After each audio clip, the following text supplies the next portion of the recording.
Meanwhile, the Seahawks and the Cardinals had what felt like a must-win for both of those teams, but especially the Cardinals. So let's start with there because that's the game you were covering, obviously, as we sort out this NFC West. But just how devastating of a loss was this for the Cardinals? And I'm wondering about the culpability of Kyler Murray, who was really having a great season. But as we've had to kind of talk here in the last few weeks with this Cardinals losing streak, there's been some crucial mistakes made at crucial times, especially against Seattle.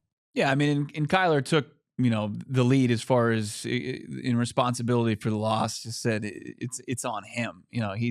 He's the reason they lost that game. But the Cardinals officially made impact on the lowest valley of the season yesterday with their 30-18 loss to the Seahawks. I mean, they're free falling from the highest peak, going into the bye.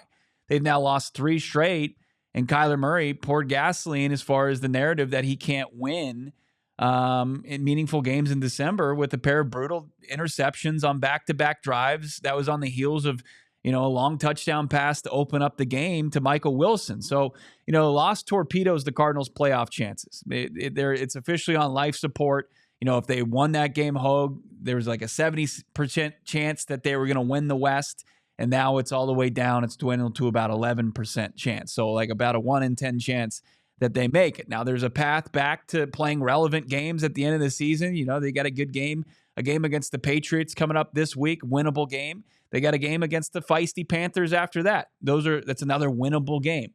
So they can get right back to over 500 with 2 games to play against the Rams and the Niners.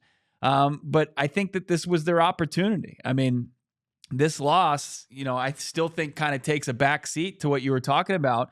Kyler Murray kind of being spotlighted for his poor play down the stretch. The 2 picks yesterday was now, picks 4 and 5 post-bye. And I think to answer the question, everybody's going to be asking is Kyler Murray a franchise quarterback that can win games? The data now in year 6 is pointing to no. I mean, it's nearly drawing dead, at least for the rest of the season, as far as opportunities to change that narrative. And it's really unfortunate because I think he's had a good season. It's just he's fallen short in these big moments for the Cardinals where they were kind of in the driver's seat going in the bye. I still look at this Cardinals roster and, kind of where they were coming in the season.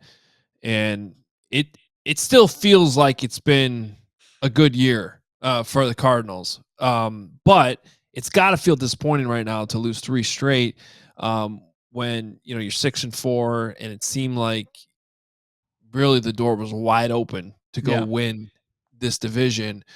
I guess big picture wise, how are your feelings just about where this Cardinals team is headed? Let's assume no playoffs this year. Right. But do you still look at the season like a step in the right direction for Jonathan Gannon as he's building this program? Yeah, I mean, this is clearly a stepping stone season. It can still be utilized and looked over as a net positive for this team. I think if you were to ask this fan base before the season began, if they finish 8-9, 9-8, they would sign up for that. I think people will run with a Sharpie to sign up for that. But context matters, and to see some of the wins they had, it would make a lot of the fans happy, and it has made them happy to play meaningful games in December. Everybody would have signed up for that. But then to kind of see them win games and show they're capable of doing so with the roster in place, but then fall short of renewed expectations. It's a crushing blow to any fan base. I just think that the losses and how poorly Kyler has played through has been critical as far as the narrative continuing with him. But here you talk about bigger picture. The Cardinals aren't moving off Kyler Murray. There's no pivot. There's confidence in the locker room, and there should be. I think there's levels to it, obviously, with quarterback play in the NFL, and they feel like they have a good quarterback. Kyler Murray has to prove otherwise that he can play beyond that. Since he's come back, this has been a team that's hovered around 500, and it is year 2 of a rebuild, and I think that should be celebrated to an extent. But I don't think it gives you an excuse to play as poorly as he has the last 3 weeks. I think that's all. That's, I think, fair to put it that way at this point, and that's kind of leaves you in interesting spot as a franchise, I guess. We all silly like the mayor.